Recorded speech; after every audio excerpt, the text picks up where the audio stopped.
The idea... Truth others won't. It's not about being first or being right. The information war is changing. It's about being authentic. Embrace the friction. Embrace the friction. Shut the f*** up. Authentically antagonizing.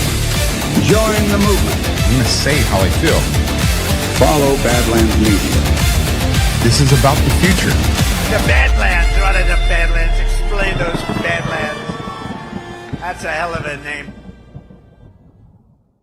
Consider myself a conspiracy buff at all, but when they get a lot of coincidences, I get a little suspicious and call me crazy. Polls, weird talk shows, crazy groups every Sunday telling you what you think. Republicans and the Democrats conspire with one another, which they do. There is a conspiracy by big business against American democracy. We know that there was a conspiracy. There was a conspiracy. There was no conspiracy. Was there a conspiracy? Communist conspiracy directed out of Moscow. The right-wing conspiracy. Communist conspiracy is a deliberate and predictable plan of action to subvert the world. Right-wing conspiracy. International criminal conspiracy. Vast right-wing conspiracy. Great conspiracy. There are all these conspiracy Was theories. there a conspiracy? I don't know. Perhaps themselves even involved in the conspiracy. There was a conspiracy. No evidence of a conspiracy. Anybody would have to be a fool nowadays to dismiss conspiracies. Conspiracy theory. Cockeyed conspiracy theory. Conspiracy theory exists because there really is conspiracy. But they never told a soul about it. In fact, they engaged in a vast conspiracy. You get accused of being a conspiracy theorist, of being a paranoid. Historical context of actual conspiracy. A conspiracy of bad people. As always happens at some point in a conspiracy. One night, Cousin Eddie got drunk in a honky-tonk and spilled the beans. There was a conspiracy and government was involved in it. Conspiracy existing within the United States government. There was a conspiracy. A conspiracy by the CIA. Conspiracy of a few. Dark, secretive, conspiratorial, evil. Then it was certainly a deliberate conspiracy. High-level conspiracy. The do's and the don'ts and the rights and the wrongs of the various conspiracy theories that are good. Possibility of a conspiracy. In a moral sense, I think it was a conspiracy. One conspiracy, that's all I'm talking about. Full of speculation, conspiracy theories, and the like. And what's going on here? You began to wonder what was really happening in America. I mean, was there a vast conspiracy afoot? There could have been a conspiracy. Do you think you're obsessed with conspiracy? Conspiracy theory. A conspiracy. I'm afraid you'll catch me. I'm afraid you'll catch me. A conspiracy would do the job nicely.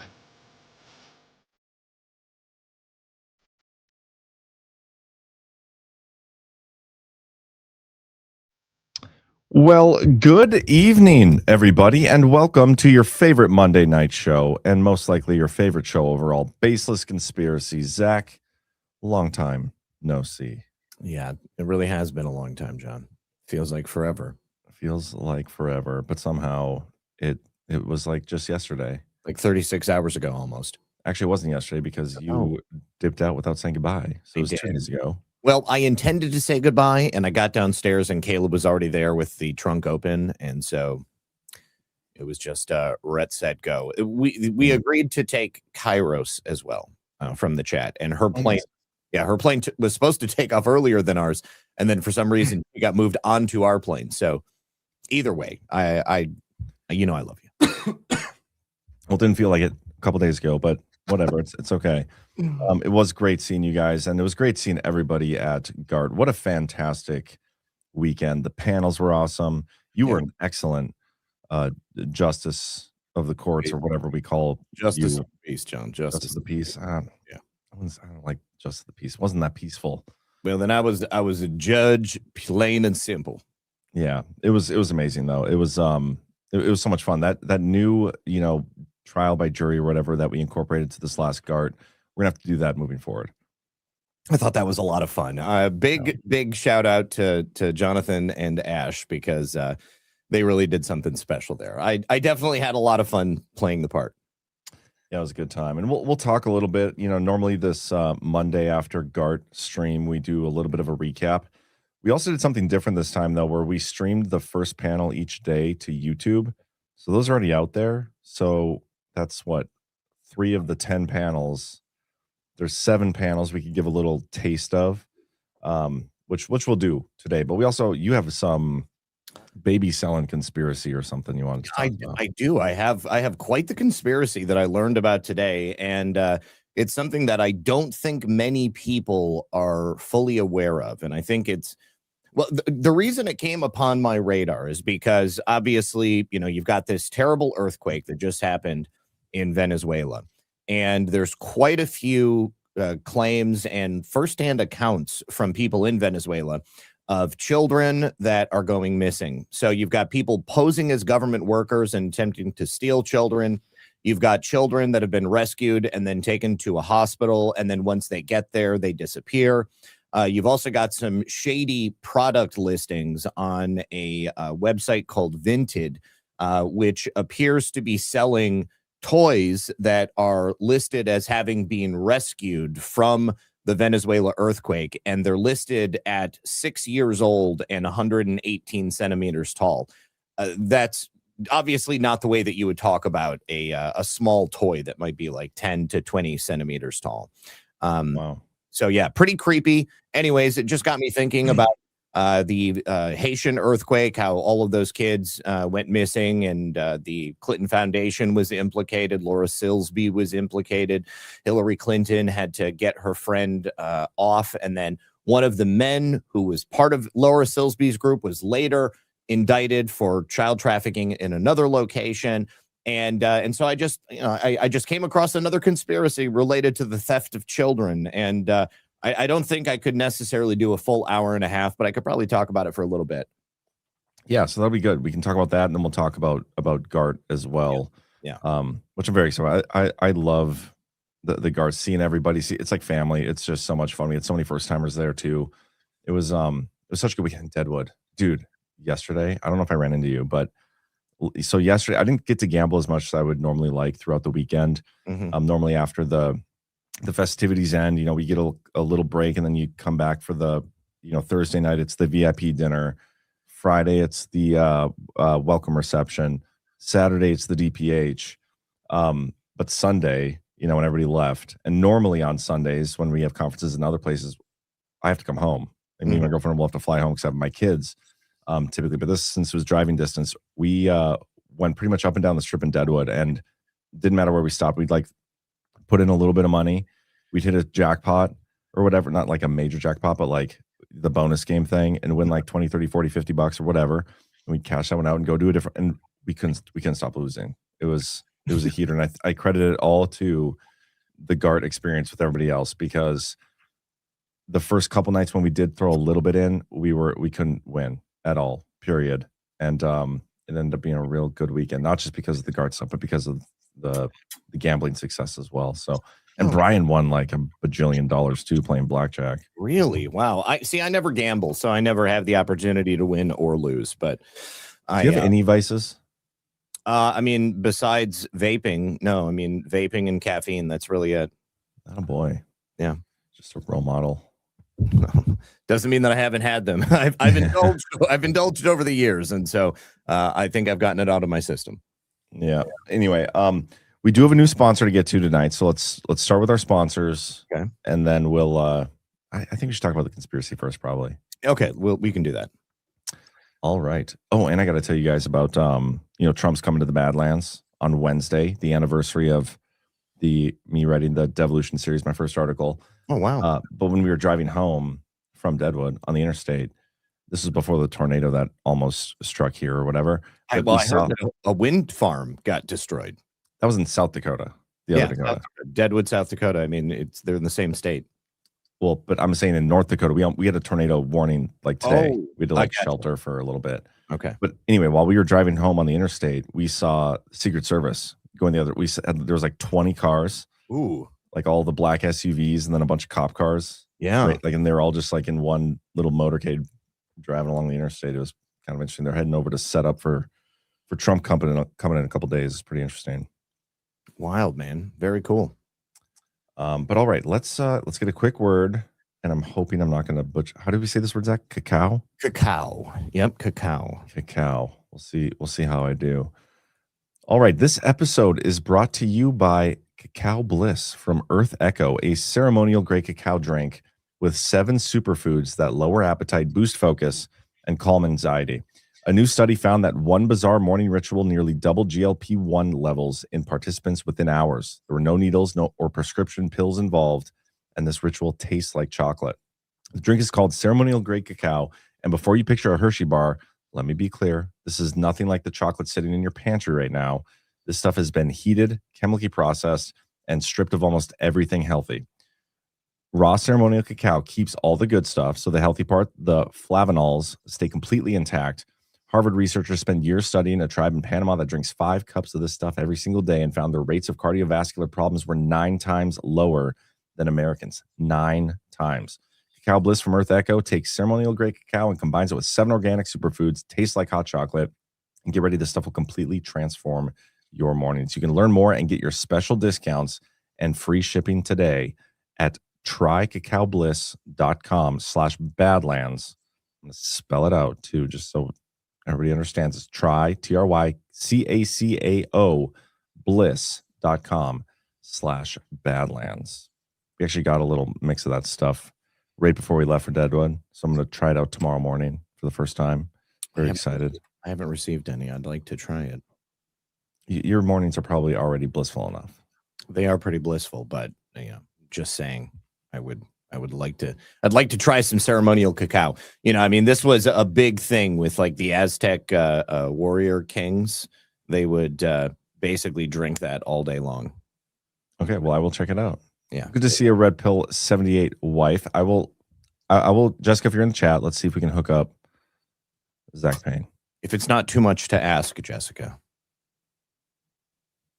Rebel Nader says, John is such a normie. Poor guy believes everything he sees out his windshield.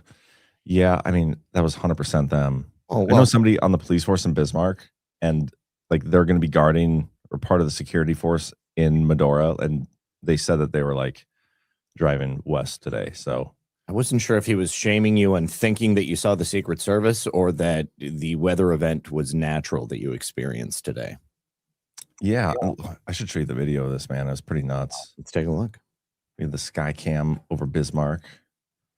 Let's share my screen here.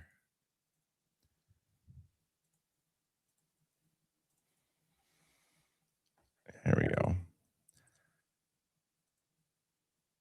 There's no audio to this, but when it pans over, well, here, first of all, this little red building at the bottom right, that is where I get my car washed every day. That is the state capital, Bismarck. Not every day. Once every couple months, I'll get my car washed. That's where it's at. The little steeple back there in the background, that is where I went to grade school. This building here, it's a new bank. I'm just giving a tour of Bismarck right now. When I was a fundraiser, we had a fundraiser on the roof of that thing, and I refused to go up to the top of it. Like, we were one of the ones hosting it, but I refused to go to the top because I'm afraid of heights. So that's just Are you serious? That's serious. Yeah. Did you watch that video of that girl getting thrown off the cliff when she thought she was going to be bungee jumping? I did see that. Yeah. Yeah. And yeah, I would never find myself in that situation because I would never go bungee jumping. Anyway, the camera's about to pan over. Okay, so what about that Dragnet building? What Dragnet building? Well, like the tallest building in the frame when the video starts. Right there? Yeah, right there. In the middle? This one? Yeah. Is that That's the state capitol. Oh, that's the state capitol. Okay. I thought you were joking when you were talking about the car wash, that was the state capitol. No. On the bottom right, that's the car wash. Yeah, yeah. In the middle there, that's the state capitol. And like they just built this, I think this is like the state crime lab now. Ooh. Right to the left there, this one is the DMV. Okay. Then over here, the way left is the Heritage Center. It's like a little North Dakota museum. It's kind of cool. Take the kids there quite a bit. So wait a second. Are you telling me that in Bismarck you only have one DMV? Yeah. Wow. Okay. And it's like not even that busy. Like I could probably get an appointment right now for tomorrow sometime if I wanted to. Oh, cool, like man. Walk in. Good for you. Thank you. Yeah. Okay, let's do this again. Okay. So yeah, you can You tell. see, it's kind of swirling a little bit. The storm has arrived. Yep. Now, I won't say where, but I think you can like almost see my house in this frame. Like it's close-ish. That's great. It's just out of frame. But yeah, watch this. It's crazy. Some geo-autist is going to find where you live now. Ooh, wow. Oh, man, that's bad. Yeah. We didn't get the tornado, but like how the rain came on, it was pretty nuts. Yeah, that is pretty cool. Yeah. So there's that. All right, cool. Okay, so conspiracy time. So, John, are you familiar with the larger Jewish diaspora? Maybe. I guess I don't know what you're talking about. We talk about the Jews all the time, but well, this is important because the Jews are not a homogenous group. You might think they are, but there are actually different ethnic specific groups of Jewish peoples that are from different parts of the world. Ashkenazi Jews are probably what people think of most, besides like the Orthodox Jews. Orthodox Jews are the dreidel Jews with the spiral hair and stuff, and the ones who live in the sewers and stuff, like all the tunnels. The ones that live in the tunnels and the ones who wear the hats. Okay. So those are Orthodox, but that's like a sect of Judaism. Now, Ashkenazi refers to the Jews from Western Europe, right? I mean, they're like the white Jews. Okay, they're the ones that would have been in like Germany or France or something like that. Okay, and then you've also got Sephardic Jews. These are the Jews from say that again. Sephardic.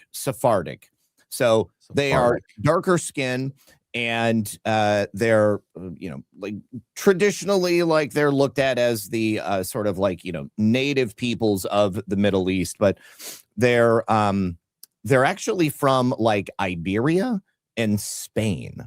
Okay. And then you've got the Mizrahi, which are actually the like North African, Middle Eastern, Iraqi area of Jews. Okay. So they're really like both the Mizrahi are really the Middle Eastern Jews. But then you also have Ethiopian Jews, which are like straight African Jews, right? Okay. Okay. And then on top of that, you've also got another sect from the Caucasus Mountains, which are called the Mountain Jews. Okay. Now, the Mountain Jews are warriors. These are guys who like ride around looking for battle. They carry sacred knives. They're warrior, clan fighter horsemen. Think like Braveheart of the Caucasus Mountains, but they're Jewish. Okay. Like they still do this stuff, or that's just like previously? No, they're still there. They're still there. They're still riding around like mountain horseback warriors. Yes, they are. They have like their own language. They have their own culture. I mean, besides like the Judaism part, I mean, like that's but they are a distinct sect of the Jewish diaspora. Okay? Who are they fighting? Anybody who wants to have with them. Okay, I mean, they're in the Caucasus Mountains. Like, I mean, you go back long enough in time, and I'm sure that they were fighting any number of people, but they originally came to. The legend is that they came to the Caucasus Mountains when they were exiled from Babylon many thousands of years ago. Okay. Which brand of Jew would you be if you could choose? Well, I mean, the money is with the Ashkenazis, right? I mean, a fighting Jew, that sounds awesome. Well, I mean, it is pretty badass, but like, let's be realistic. Okay. It pays to be an Ashkenazi in the modern age. Okay. And there's more to this, and I will, maybe give you some more details on why I might choose that. But, Ashkenazi Jews are the fair-skinned Jews, and when people say that Jewish people are white, that's who they're referring to. They're also the ones who are at like the top of the Jewish food chain. Okay, the Ashkenazi Jews look down upon the ethnic Jews, and for anybody out there in the chat, I feel like they look down upon everybody. Well, they may, but I mean, I'm only talking about the hierarchy within the Jewish diaspora. Okay. And I'm sure somebody in the chat's going to be Jewish and they're going to tell me that I'm wrong. But I've actually I'm basing this opinion on the public statements of ethnic Jews that are not Ashkenazi who have talked about the way that they're treated. They are treated differently in Israel. They're treated differently around the world, and there's always going to be exclusions. Not everything is going to be 100%, but it was the Ashkenazi Jews who started the nation of Israel, right? Okay. And Rothschilds, they're definitely Ashkenazi Jews. Okay. Sure. Now, and I'm going to further back that up. Ghost says, and we do have Ghost in the chat. We said Jews 3 times. He just appeared. That's how it works around here. He says the Ashkenazi Jews are the thoroughbreds. Yeah, there you go. Yeah, definitely, I would say.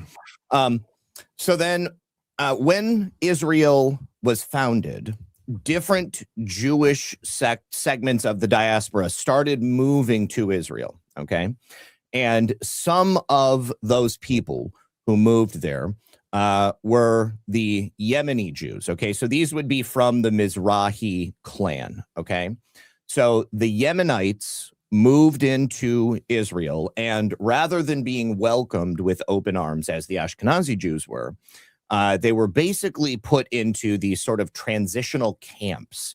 Kind of a bad look, just, thinking about what just happened with World War II, but it is what happened, and it's undeniable. It's a historical fact, so nobody can tell me that I'm just being mean to the Jews. This is something that actually happened. It's been verified. Now, when they were put into these camps, they were told that eventually, they would be led in, and they would be, made part of the Jewish nation that was being built. And what actually happened was many of these families, they would have children in these camps, and then the children would be taken to a hospital, okay, or a special tent that was for the kids. Now, what happened was a lot of these parents were told that these children died unexpectedly. And, as these Yemeni Jews would, of course, love to, be able to put this behind them and have some closure, they wanted to see the bodies of their dead children, or they wanted a death certificate or something like that. But they were denied those things. Why? They were denied the right to see their children, and they were denied even confirmation in a legal sense that their children had actually died. Now, you ask why? Well, you ask why? I feel like this is going somewhere. Yeah. So they didn't have bodies. They didn't have a burial place. They didn't have a death certificate. And the Yemeni Jews began to speak amongst themselves and to say, I think our children are being kidnapped. And so then, of course, you have to ask the question, why would their children be kidnapped? Well, I can tell you at least a couple of reasons. There were Ashkenazi families that were settled and in homes in the new state of Israel. And some of those Ashkenazi parents couldn't have children. So they were quite literally gifted the stolen children of these Yemenite Jew families. And there were actually, there was so much conversation about this that there were actual state inquiries on a number of occasions. 1967, 1988, 1995, and every single time that the Israeli government would look into the conspiracy theory that these children had been stolen, the government came back and concluded that there was no theft of children, there was no illicit adoption plot that was going on, and there was no top-down conspiracy. Certainly not. They would never do something like that. No, never. But in reality, many of these children had actually been adopted, but there were also terrible things that happened. In fact, I have a direct quote from a Jewish member of the Knesset who said that not only were these children adopted out, there was also a deal that was made with certain scientific elements within the United States to take these children and use them for medical experimentation. Very similar to what Dr. Mengele did, allegedly, with the Jews that were in his care in the death camps during World War II. Wait, so what's the time frame on this? This is 1948 to 1954, right around there. That the Jews were doing this to their own people, but they were brown Jews, so it's kind of okay, I guess, if you're an Ashkenazi. Yeah. Okay. Yeah. So then and also the Israeli government officially, their official line of rationale was that, yes, actually these kids did die, even though we don't have any proof that these kids died. But you know how they know, how the parents knew that these kids didn't die. So one of the interesting things about Israel is that everyone must engage in mandatory conscription, so that when you turn 18, maybe 18 to 21, something like that, you have to join the IDF. Yeah. Okay. Well, there were some families who had, like, well, here actually is an example. A woman by the name of Leah Arani. She lost her baby. She was told that her baby died. And now she was a Yemenite, but she said that her baby, was with her for a short time. She was very pretty with fair skin. And then the doctors took her away. Now, she had twin daughters. Okay. So she got to keep one of those children. The other one was stolen. She believed that it was stolen, but she was told that it died. Now, the way that she knew that it hadn't died was because when her daughter that was still alive turned 18, the Israeli government sent a notice for joining the conscription of the IDF to both of her children. Okay, to both of them. And that is not unusual. There was actually a whole bunch of Yemeni families who received notice that their child must sign up for conscription. Okay, so age of just to play my role as skeptic here, which I'm supposed to do, you said earlier that there was no like official certificate or anything of their death. No, like no government recognition. So wouldn't it kind of make sense if they had recognition of the person being born, didn't have recognition of the death in the system or whatever? It kind of makes sense that, they're going to send out the conscription notice as well, considering in their system they're probably not listed as dead. You know what I mean? So that doesn't necessarily prove that they're still alive. It might if eventually they didn't declassify over 400,000 documents, which show that this actually did happen. Sure.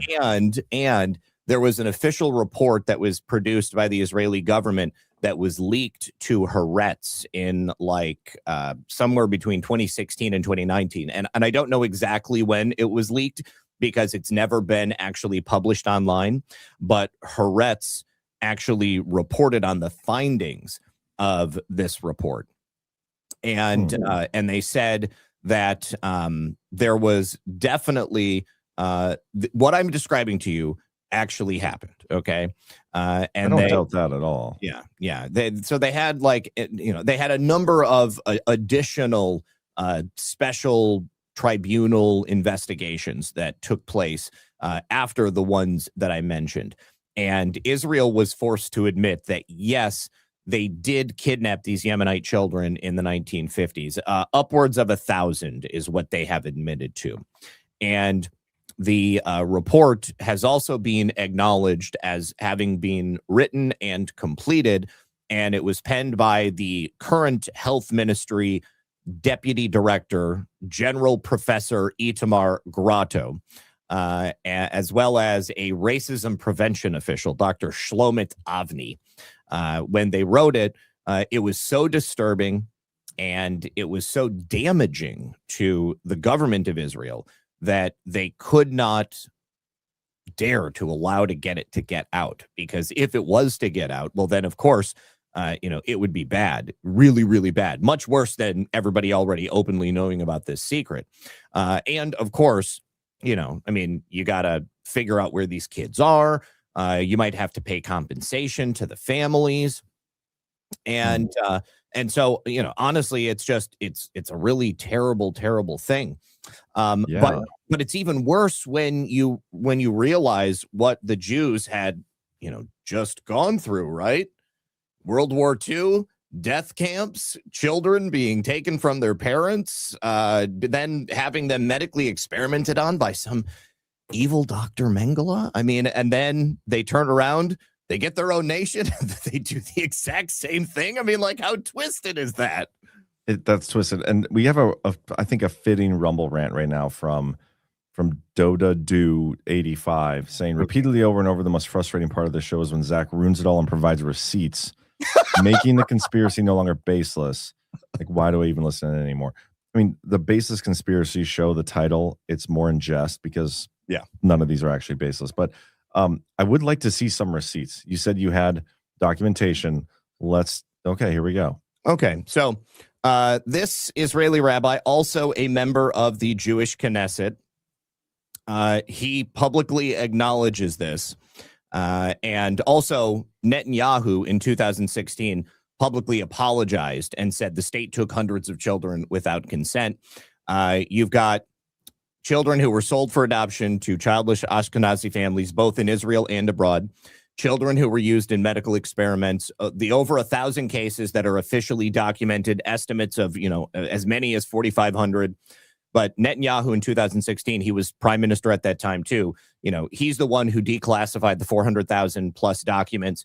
And he also publicly acknowledged that the state took these hundreds of children. But here is the member of the Knesset. Now, I believe this guy is still in power, but just take a listen. You can hear it from him. A family of religious Temanim, they had a kid born, they steal it, they tell him he died. Where is the body? Let us make funeral. We took care of it. They stole so many babies and they sold them to some families who didn't have kids and they wanted to buy them, Ashkenazim, and to America to do experiments on them. They sold the babies to America. They used to do experiments on black kids here. Once the media found out that they do all kinds of tests on black children, there was big noise over here, so they stopped. But they needed kids. They make experiments, medicines, all kinds of things. Shimon Peres made a deal with the Americans. I will supply you with babies, but you have to give me one thing. You heard that name, Shimon Peres?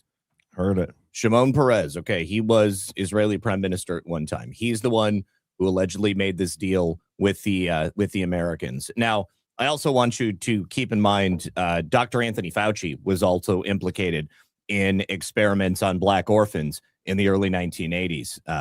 That's well documented, and we've talked about it here on Baseless Conspiracies before. So this isn't really totally unbelievable. What's the only thing that's unbelievable is that people aren't talking about this, that this isn't something that's, despite the fact it's being admitted, it's like totally hush hush. I found one article in the New York Times discussing it, and that was from, when was that? The Disappeared Children of Israel. That was in 2019.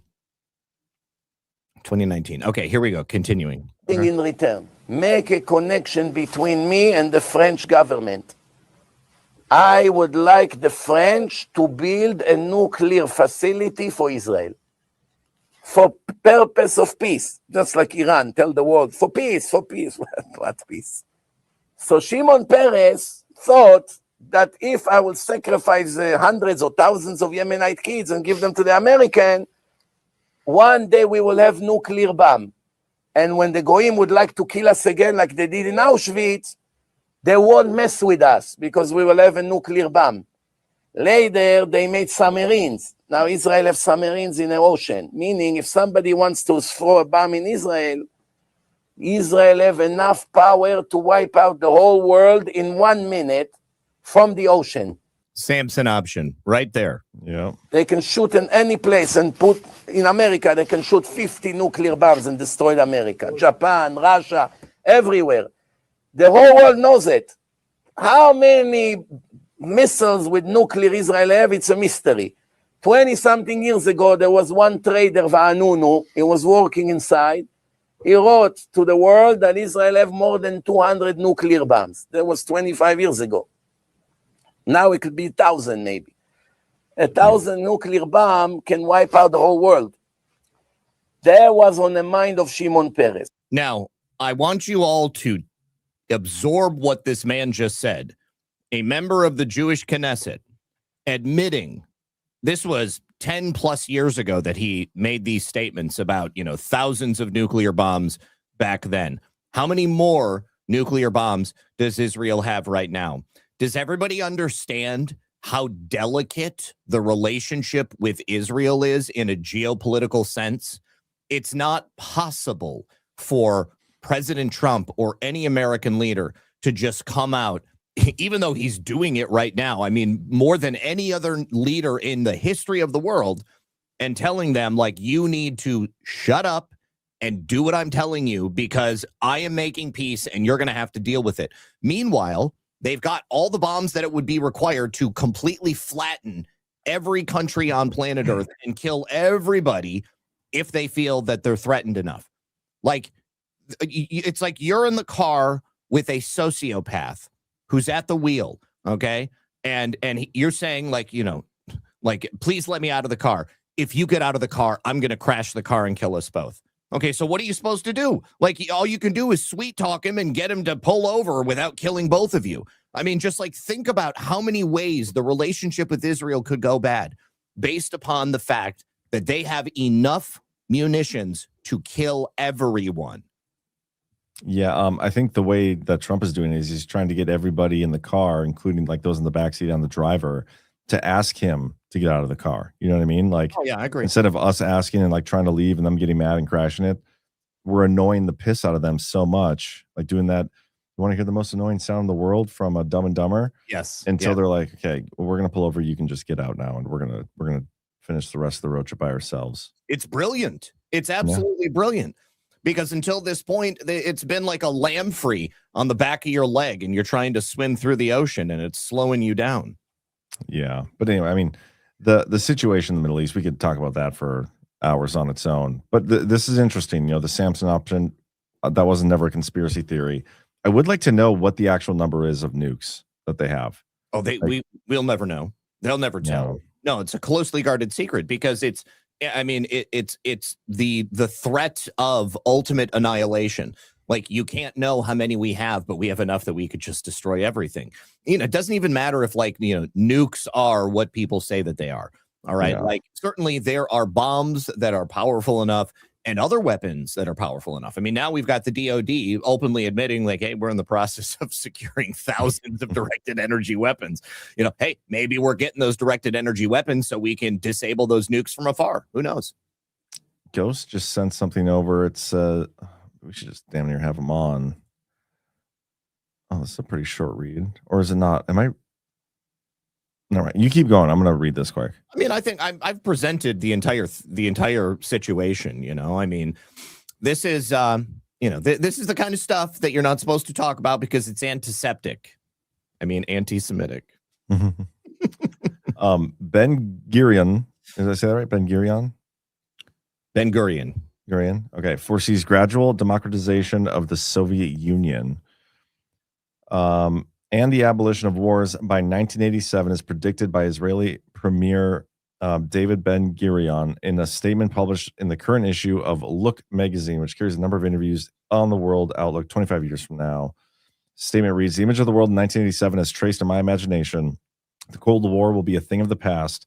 Internal pressure of the constantly growing intelligentsia in Russia for more freedom and the pressure of the masses for raising their living standards may lead to a gradual democratization of the Soviet Union. On the other hand, the increasing influence of the workers and farmers and the rising political importance of men of science may transform the United States into a welfare state with a planned economy. Yeah, that was the plan, wasn't it? Yeah. Western and Eastern Europe will become a federation of autonomous states having a socialist and democratic regime, with the exception of the USSR as a federated Eurasian state. Probably meant all other continents will become united in a world alliance at whose disposal will be an international police force. All armies will be abolished and there will be no more wars. In Jerusalem, the United Nations, a truly united nations, will build a shrine of the prophets to serve the federated union of all continents. This will be the seat of the Supreme Court of mankind to settle all controversies among the federated continents as prophesied by Isaiah. Higher education will be the right of every person in the world. A pill to prevent pregnancy will slow down the explosive natural increase in China and India. And by 1987, the average lifespan of man will reach 100 years. Well, you know. He's wrong on a few things. Yeah. But right on others. Anyways, this prophecy is directly what President Trump is unraveling right now. I think that this is exactly the direction that they were pushing the world.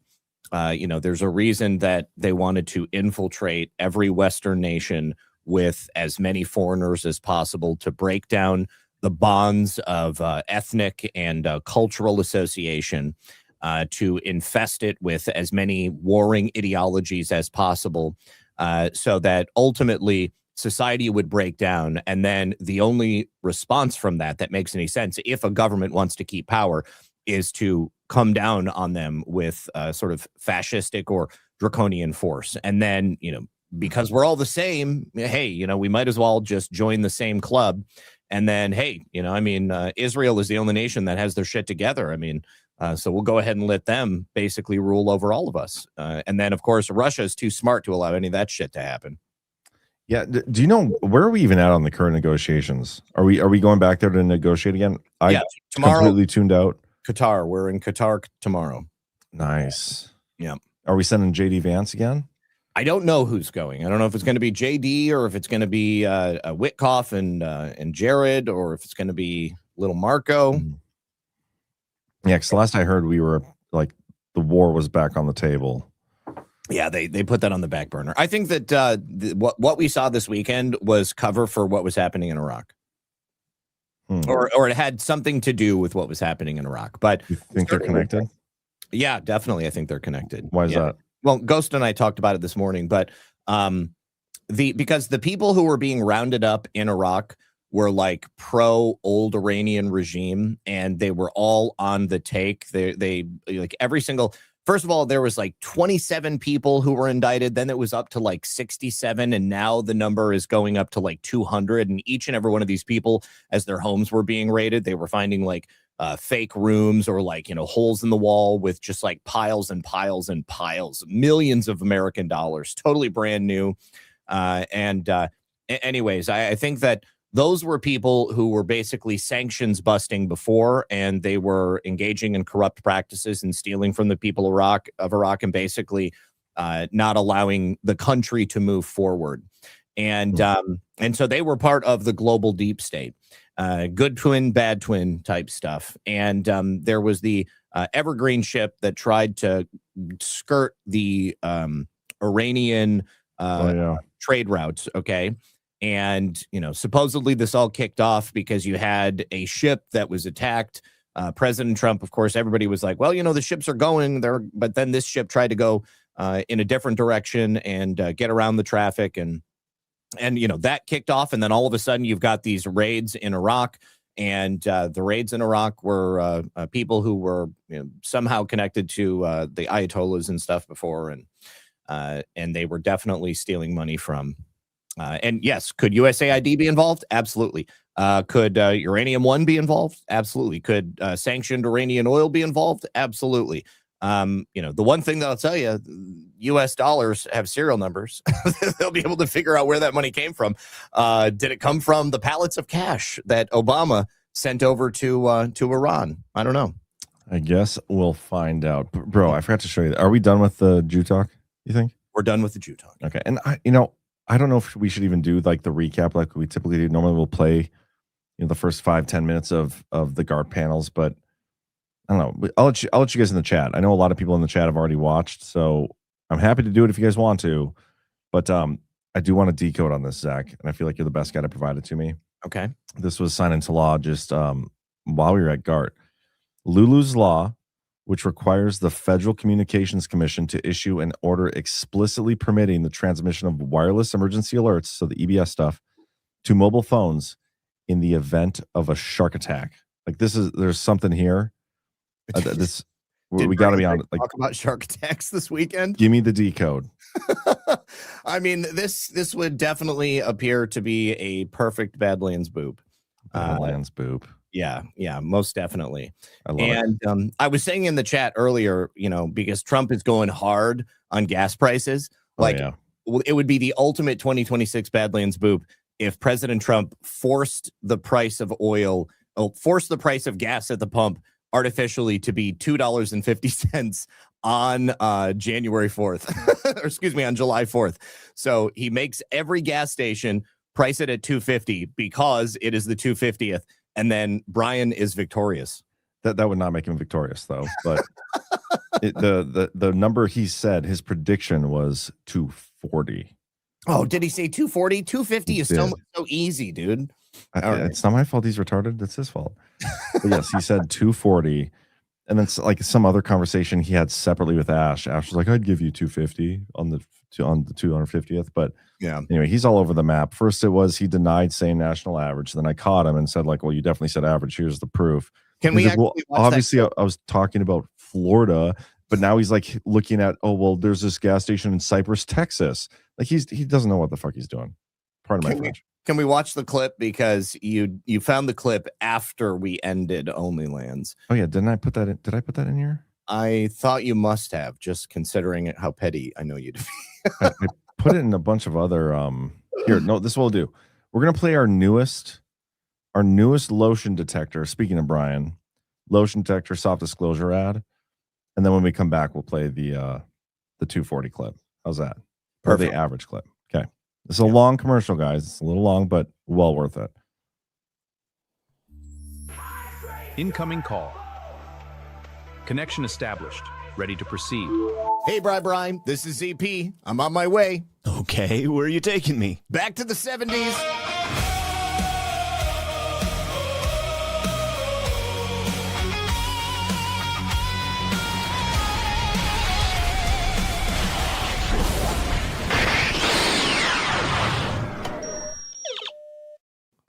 This isn't the 70s. Muffin, stop it. Is that a British soldier?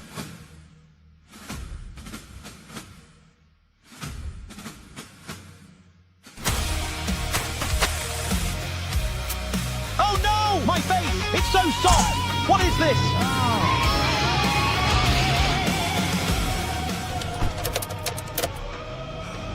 While we're here, we might as well have some fun.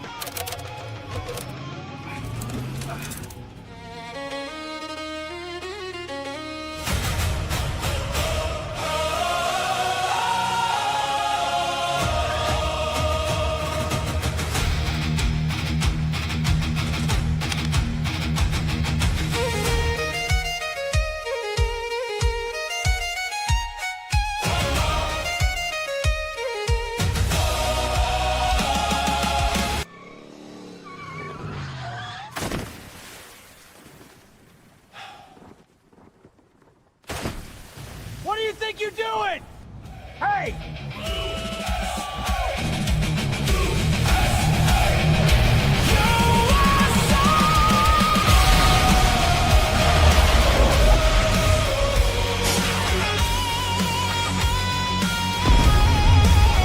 Ouchies!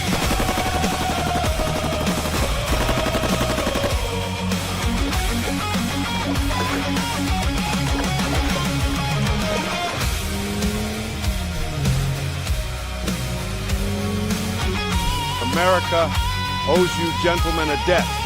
How may the nation repay you?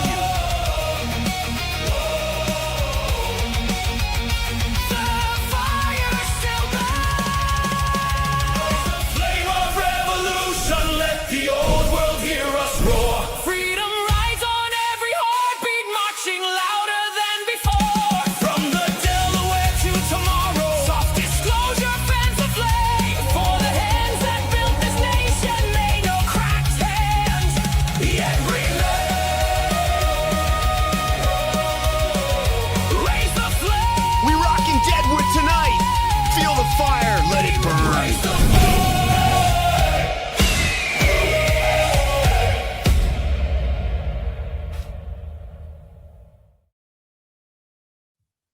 Absolutely incredible. Yeah, Green Star is great. He was at Deadwood GART, of course, and it was cool meeting him for the first time. I've spoken to him a lot, but he is brilliant. It was a great little video. But here is what I was talking about. Well, wait a second. We have to sell the lotion in addition to the ad. Okay. So soft disclosure truly is the greatest lotion you're ever going to use. The deodorant is natural. You won't sweat. You won't stink. And it also doesn't have aluminum, so you're not going to get Alzheimer's disease and any other sort of nasty brain inflammation type things that might happen with you if you use regular classic antiperspirant. The various products that we have are specifically formulated to be gentle on your skin, moisturizing your sole and hydrating your elbows all day long. You're going to love it. Your hands won't crack if you live in a cold climate like John or anybody else. And of course, every single time you purchase Soft Disclosure, you continue to make the dream of Badlands Media possible, because you are directly supporting not only us here on the air, keeping us on the air, but you're also supporting a whole host of other American small businesses that are in concert with us to produce these products. So I highly suggest that you guys throw away that Aquaphor, which they're just finding is actually causing cancer. I'll tell you what won't cause cancer: Soft Disclosure. Absolutely. And this is what another thing you could do. If you doubt us, go to softdisclosure.com, click on any of the products, and read the reviews. Yeah. I'm telling you, read the reviews, and they're all fantastic. Also, if you go to softdisclosure.com/merch, we have some awesome new merch up, not just like the shirts, but we also have. Ooh, is the Avengers? Is it up yet? We have our Avengers shirt up as well. I mean, okay. Just pulling it up right now. Because I didn't know if it was on the website yet. I got to show my audience because people were saying that they wanted this. So cool. All different colors, but you got Tiny Bright, you got the Lotion Raider, you got Zach, you got Alpha. It says moisturize your soul. It's so good. Amen. Amen indeed. We do have a couple more sponsors tonight. I didn't realize. We got a packed lineup tonight. We should probably do these real quick. I also want to say that my man Green Star got some of my guns like so beautifully captured on film. Okay, I mean, you can tell that's my Canic right there, and then also my gun back there as well, my little SBR. Beautiful. Yeah, he's so talented. AI is crazy too, man. That video I put together for the jury trial, like if I didn't throw in a couple nuggets like at the end, you probably wouldn't have been able to tell any of that was AI. Oh, yeah. Like when it said that the elections were definitely not fake and gay and mostly polyamorous. Yeah, that was one. Or when the articles of impeachment were being like walked over in a casket. That was so good. That was so good. It was so serious looking too. Yeah, and the JD Vance part at the end with Erica Kirk there. Know what I'll do? That'll be our outro tonight. I'll play that clip for the outro for everybody. Okay. So that was a great clip. But we have two more sponsors to get to, so I'm going to do those now so we don't forget. Okay. And then we'll come back and we'll shit talk CanCon a little longer about his average gas price comment. And first up, we're going to do Rumble Wallet. Good friends over at Rumble Wallet. Quick question: how much control do you have over your money right now? Technology has changed everything, and now it's changing how money works. Crypto started as a niche, but now it's going mainstream. Faster payments, more control, fewer middlemen. And this isn't just hype, it's just where things are going.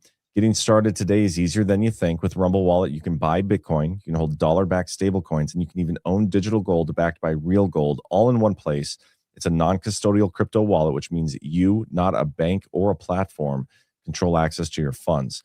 Setup is simple, connects with MoonPay, so you can use your debit card, credit card, or bank account and be up and running in minutes. And for a limited time, you can start your wallet with $10 in US stablecoin, USAT, by downloading the Rumble Wallet and entering the exclusive promo code Baseless10. Again, free $10 when you sign up right now. Baseless10. You can even use your Rumble Wallet to support your favorite Rumble creators like us here at Badlands directly. So do this now. Scan the QR code, click the link in the description, or go to wallet.rumble.com/baseless and download Rumble Wallet. Use Baseless10 for free $10. I can't imagine a reason or a whatever anybody would want to turn down free $10. So check it out, guys.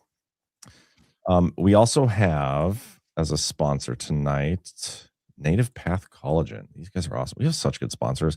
That was another great thing about GART is like having some of our sponsors there in the building, hanging out with them. Like not only do they have awesome products, and not only they're awesome because they support us, but they're awesome just because they're awesome people. Like hanging out and interact with our sponsors, such an experience. It's beautiful. Absolutely. But anyway, okay. Native Path Collagen. This episode is also brought to you by Native Path Grass-Fed Collagen for better bones, joints, skin, hair, and nails. If you are waking up stiff, noticing your nails are thin and brittle, or your hair just isn't what it used to be, you'll want to hear me out for the next 30 seconds or so, because there is one nutritional gap that ties all of these symptoms together, and it's not what most people expect. After 30, our bodies produce 1 to 2% less collagen every single year. That's the protein that keeps our bones dense, joints cushioned, and skin firm. By 60, most people have lost half their collagen, and it's nearly impossible to get it back through diet alone because it lives in the parts of the animal we don't eat: the bones, the cartilage, the tendons. Native Path grass-fed collagen is a clean, grass-fed type 1 and 3 collagen that dissolves completely in coffee or water. No taste, no clumping. Thousands of customers report less joint pain, stronger nails, younger-looking skin, better sleep, and even improved bone density scans. For the special offer and free shipping, you can head to getnativepath.com/badlands. That's getnativepath.com/badlands. You can try it risk-free with a 365-day money-back guarantee. I can't think of anybody who wouldn't want better nails, hair, or bone density either. What a no-brainer. All right, everybody listen to CanCon say average. He's still fighting this in the chat. It's so ridiculous. Told John that I thought, I think it was on when they were on OnlyLands, that I think gas could be around $2.40 a gallon by July 4th. And obviously that's average. What do you think he meant by that? Obviously that's average. I mean, national average. I mean, otherwise he would have said the average in Florida or the average in North Dakota or the average in California. But he didn't say any of those things. He said average. I can't wait for OnlyLands Friday so we can like relive this whole thing. And by Friday, Friday's the 3rd. Actually, I might not even be on OnlyLands this Friday. We'll see. Well, I mean, something tells me we're going to relitigate this. If Jonathan's here, we'll do a trial by jury for CanCon. I feel like I deserve reparations because how awful the chat treated me. They really told me I was wrong when I was clearly right. I knew it. You know, here's the thing, John. You set yourself up for the audience to try to prove you wrong or to at least make fun of you if they can't prove you wrong. And guess what, though? I'm not wrong. Hardly ever. And especially when I know I'm right, which I did in this instance. I will not stop until I prove myself right when I know I'm right. You were correct. I mean, I had your back the whole time, and it's not just because I'm your co-host. It was because I believed you to be right. Because it did not make sense for CanCon to be talking about average in some random state without identifying it. Amen. But now he's switching the goalpost, even though, like, not as I said earlier, the whole thing was national average from the beginning. Whatever. He's trying to switch it to Florida average, and then he's just trying to switch it to a random Texas gas station, and he's claiming victory. And it's at $2.49, not even $2.40 right now. So, like, I don't even know what the hell. Well, there's still time. But you're the judge, Zach, so I think your opinion is what matters the most. And I'm happy that you have sided with me in this. And I think we should put CanCon in jail, or at least like hold him. At least pay my attorney fees or something. CanCon, we will hold you in contempt if you refuse to show up for your trial by jury this Friday on OnlyLands. Oh, funny. Any other topics you want to get into? You know, I was going to talk about this in my show, but I never got to it because I was doing so many other things. But people kind of freaked out when Mark Wayne Mullen was speaking. I think he was on, what was he on what Sunday Morning Futures with Maria Bartiromo or something like that. And he was talking about how no, he was on CNN State of the Union. Okay, so they were talking about the Supreme Court decision ending TPS. And when they were talking, I guess Jake Tapper was the one who was interviewing him. And Mark Wayne Mullen said that Haitians and Syrians could apply for permanent residence in the United States. And people were like, what? This is a real backtrack, Mark Wayne Mullen. We don't want these people to apply for permanent residency in the United States. Let me actually pull up something here. So that I can show you just a little bit of sauce, because, you know, of course, I went and looked this up as soon as I had the opportunity. I like me some sauce. Okay, so we're going to share this tab instead, and I believe we'll be able to watch the video. Okay, so share that. You got that pulled up. Good. Let me scroll down, and let's actually hear it from the horse's mouth. Never zero your optic again. What? Yeah, because the U.S. Will you be deporting all of them? Will they be all deported back to their home countries, Haiti and Syria? And when will these deportations start? Will it be immediately? Well, Jake, first of all, temporary protective status was never intended to be permanent. And there's a lot of people that came over here 15, 20 years ago underneath TPS that's already changed their status. The whole time these individuals have been here underneath the temporary protective status, they could have applied for a visa. They could have applied for a LPR. They could have applied for different directions, but the status itself can be ended in its name itself by saying temporary. So these individuals. Okay, so that's really the spirit of it right there. Okay, Can you play it one more time? Sorry. Yeah. Will they be all deported back to their home countries, Haiti and Syria? And when will these deportations start? Will it be immediately? Okay, so let me just say, first of all, Jake Tapper does not make any distinguishing characteristics between the larger number of people who have ever had TPS. Okay, he's kind of trying to trap Mark Wayne Mullen in answering and saying, yes, we're going to just get rid of all of them. But Mark Wayne Mullen is already ready for that, and he knows that some of these people have already changed their status because they've been here for so long. Well, Jake, first of all, temporary protective status was never intended to be permanent. And there's a lot of people that came over here 15, 20 years ago underneath TPS that's already changed their status. The whole time these individuals have been here underneath the temporary protective status, they could have applied for a visa. They could have applied for a LPR.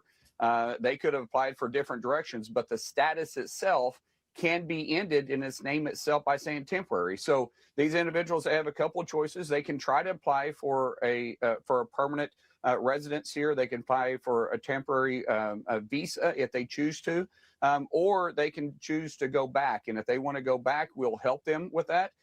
If I were talking directly to the individuals with the temporary protective status, either try to fill out the paperwork and be here underneath a permanent status, or we'll help you get back to your country. We'll actually give you a plane ticket plus roughly $2,100 to help you reestablish when you get there. But temporary protective status, according to the courts and in its name itself, is not permanent status. Okay, so what everybody wants to hear him say is GTFO. Okay, you're here on a status that has been revoked.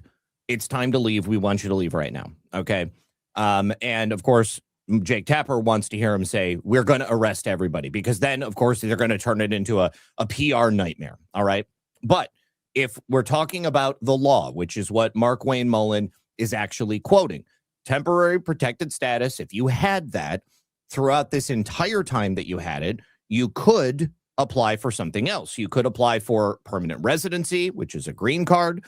You could also get that temporary visa if you had, but there are certain like factors that you have to hit. So TPS holders, and let me make this larger because I'm sure you're going to ask. TPS holders can apply for a green card through family-based petition if they have an eligible relative who is a U.S. citizen or a lawful permanent resident and they're willing to sponsor them. TPS holders may also be eligible to apply for a green card through employment-based sponsorship if they have a job offer from a U.S. employer who is willing to sponsor their permanent residency. And TPS holders are advised to consult with an immigration attorney to see what they can do. Okay, so that is the law. That's, even temporary protected status has now been shown to only be temporary. That gives the DHS the authority that they need to go ahead and get rid of these people if they choose not to do one of those other things. So let's say that they're just living here on the dole and they're getting free money from the government. They're getting their rent paid for in Section 8. They're getting food stamps. They're getting cash benefits. They're a drain on the system, and they haven't bothered to apply for anything because they're just lazy bastards. Well, those are the people who are more than likely going to go ahead and just, take that $2,600 and go back. It was $2,100. Now they're saying it's $2,600. Now here is Mark Wayne Mullen commenting on this today. Well, temporary protective status in its name itself says exactly what it was designed for. It was never permanent status. It was temporary status. And the court ruled correctly on this in a 6-3 decision. These individuals, some of these guys have been here 15 to 20 to 30 years. Like any of these people right here, these are not people with jobs. Okay. No, these are the people who will be going back. Okay. And who may likely get arrested because they don't bother or they don't know how to apply for any of these other statuses. And they're quite literally just a drain on the system. Now, the numbers that we have that they quote, they always talk about the total number of people who have ever come here with TPS at one point or another. They make no distinguishing between the people who have already transitioned into a green card or who have a job and who are doing something. And that's also part of the scare tactic that the left is using, telling every single person who's of Haitian descent who is here, no matter what, you're going to get deported and the Trump administration is evil. Personally, I want all of them to be gone. I want them to just go back, go back to Haiti. It's a shithole. All right. The country is 50 years younger than the United States, and it's never been successful.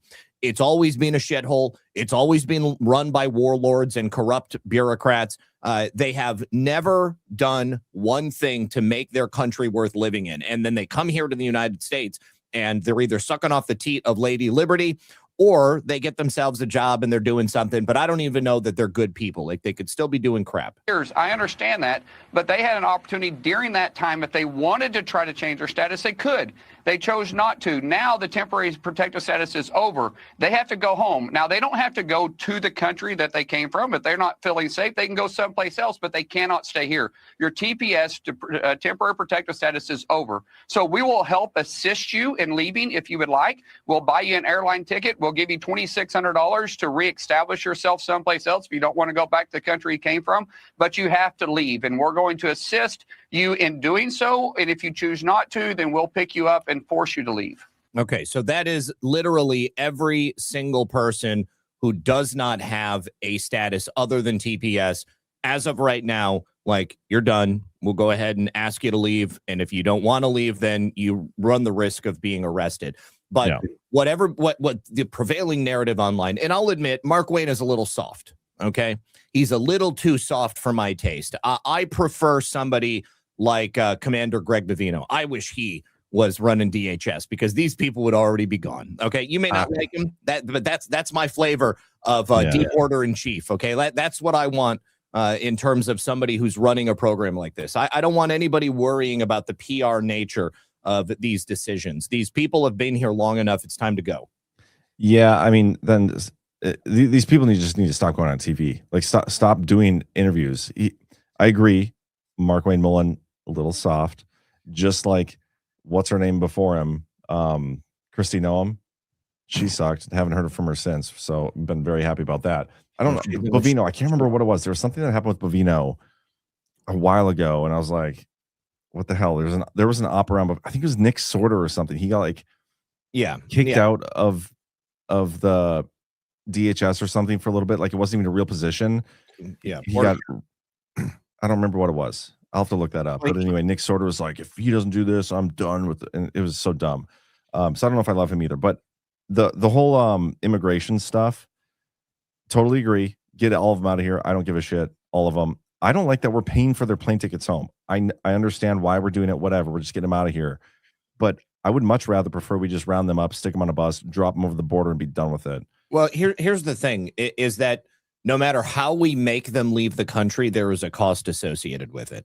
And what's the cheapest one, though? The cheapest one is to give them $2,600 and a plane ticket. Okay, it can't be the cheapest. Yeah, no, it's a lot. It's a lot more expensive to throw them on what are those big military jets, like the C-160s, or somebody in the chat knows it. But they would put them on one of those giant military bus planes, basically, and then fly them with all that jet fuel, and then also paying the people to man the plane and stuff. And then why would we give the people $2,600 too? To make it's carrot or stick. Okay, the carrot to entice them to choose to leave on their own. And here's the thing: not every single one of those people who chooses to leave on their own is actually going to come and ask for that $2,600. Undoubtedly, there are going to be some of those people who are too afraid to even have an interaction with a United States federal official, and they're just going to go ahead. C-130, thanks, guys. C-130. But some of those people are going to come forward. They're going to get the cash, and then we're going to take them to an airport, make sure they get on the flight. But we've got to pay all those people to make sure that they're getting on the flight. There's no way around it. I mean, we're basically stuck between a rock and a hard place. It was free to let all these people in, but then once they got here, that's when the money started racking up. But it's just so dumb, because these people came and they leached off our system. Oh yeah. and we're taking taxpayer dollars and giving it away for nothing to get the people out. Like, fuck that. Just I'm going to make a commitment to stop swearing. I can't believe I keep doing it. I'm trying not to. I haven't sworn tonight. I just want to go on record. You're doing very well not swearing, but I'm going to keep trying to not swear as much. But anyway, F that. We don't owe these people anything, but carrot or not, like, round them up, take them over the border, wherever they came from, whatever. If we want to fly them, if that's the cheapest way, love it. We don't need to be giving them money. That doesn't make any sense to me. Well, right now they're getting paid to be here. So, they need to have an incentive to leave. And, I wasn't. They don't, though. No. I mean, like, Haiti is not a good place to live. Okay. There's a reason these people came here. Like, and I'm not saying that we owe them anything, but even if we arrested them, put them in a detention center and force them to clean up the streets of Seattle, okay, or San Francisco, all of that is still going to cost money, and they're still going to be here in the United States. And there's only so many ways that you can get them to get out of the country. And this way they are trying to incentivize people to leave rather than having to spend the money on rounding them up, and then you hold them in a detention center. And then what? Then they're going to get an immigration attorney. You're going to have 5 NGOs waiting at the detention center, passing out business cards and saying, I represent this random Haitian dude now. I would rather pay.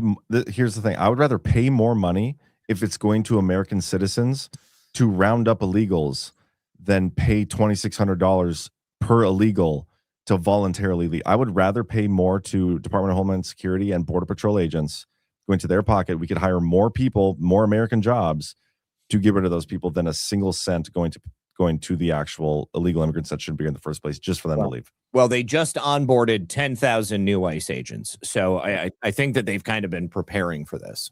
Yeah. It's going to happen. It's going to happen one way or the other. I mean, like, I don't know the numbers of people who are going to accept this offer. Some of them will. Others are undoubtedly going to be arrested, and then they will be taken to some other country. Where that's going to be, who knows? I don't really care. I just want them out of this country altogether. Yeah. I wish we had better data on the number of illegal immigrants, how many people have actually been deported, how many people have chosen to self-deport. Like, I feel like those numbers, just like anything, it's impossible to trust the sources and actually have any idea of what's happening. Yeah, no, it truly is. I mean, it's all a fugazi, I mean, like, it is what it is because they say it is, and that's it. Yeah. The number, so like the people who voluntarily deported, the self-deportation stuff, there have been 72,000 according to, I think that's CNN, so I don't even know. But that's not many, man. Anyway, yeah, I mean, I think the reason we don't have so many is because there's a lot of these people who are here illegally. Number one, they might not speak any English, so they're not getting reached with the messaging. Number two, they're simply avoiding any interactions with American authorities because they don't want to get arrested and they don't want to be forced out. Ash said she interviewed a former ICE field director for her show tonight. Oh, I bet that'd be pretty interesting to watch. That would be interesting to watch. I'll definitely check it out, Ash. I'll have to check that out as well. But Zach, man, I tell you what, I am pretty exhausted. If you're cool with it, I think we should end the show a little early tonight, considering we're back from GART. We can do that. Get back to the grind tomorrow with the Daily Herold. Zach, you're on what time? I'll be on at 5 p.m. Monday through Friday at 5 p.m. Eastern. On your channel. Awesome. But we will leave you with, this is the, so like we said at GART, we did the jury trial, okay? And we set it up by telling like this little story through a montage of clips. I put it together with AI. And this like lays the groundwork for the trial. And what ended up happening is we're like, Badlands members get charged. We selected a jury there, and they decided whether or not we were indicted based on this law and everything. It's pretty interesting. You can catch the full experience by going to badlandsmedia.tv/events, purchase a virtual ticket. All of the panels are up there, plus all the virtual trial stuff. It was a great time. But this was the story that was told to start it off, and I think you guys will enjoy it. So, I actually forgot. I am subbing for Ghost tomorrow on Badlands Daily. Thank you, Jessica, for reminding me. Oh, awesome. Okay, Yeah. so you'll be back on tomorrow morning at what time? At 10 a.m. Awesome. Yeah. Okay. But thank you, everybody, for tuning in. Do us a favor, hit that thumbs up here over on YouTube or wherever. And Zach will see you tomorrow morning on Badlands Daily and then on his channel. And I will see you tomorrow morning on the Daily Herold at, I guess, tomorrow afternoon at 1 p.m. Eastern. So, right. Zach, as always, it's been a pleasure. Always. See ya. As more race finals are being called, it is now apparent that Democrats have regained control of the House in a commanding fashion. Several states are still counting, but early reports